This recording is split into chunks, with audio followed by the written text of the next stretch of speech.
यहाँ आपको अपडेट करेंगे। एंटी करप्शन ने साबिक वजीर आला पंजाब परवेज इलाही को करप्शन केस में जिला कचहरी लाहौर में पेश कर दिया है। मजीद जानते हैं डॉन न्यूज के नुमाइंदे राना बिलाल से। जी राना बिलाल, अपडेट कीजिएगा।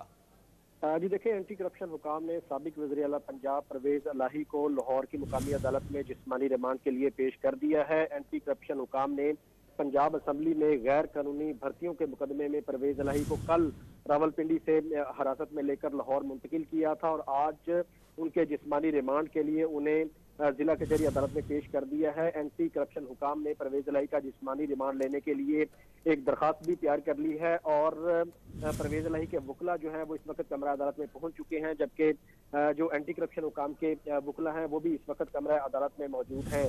परवेज इलाही को जो है वो पंजाब असम्बली में गैर कानूनी भर्तियों के मुकदमे में हिरासत में लेकर आज सख्त सिक्योरिटी में अदालत में पेश किया गया है और जिस्मानी रिमांड की दरखास्त भी तैयार कर ली है, जिसमें यह मौक़िफ़ इख्तियार किया गया है कि परवेज इलाही ने असर और रसूख इस्तेमाल करके पंजाब असम्बली में गैर कानूनी भर्तियां करवाई हैं, इसलिए इनसे तफ्तीश के लिए इनका जिस्मानी रिमांड दिया जाए। जुडिशल मजिस्ट्रेट इमरान आबद कुछ देर बाद एंटी करप्शन की जिस्मानी रिमांड की दरखास्त पर समाअत शुरू करेंगे। जी बहुत शुक्रिया राना बिलाल अपडेट करने के लिए।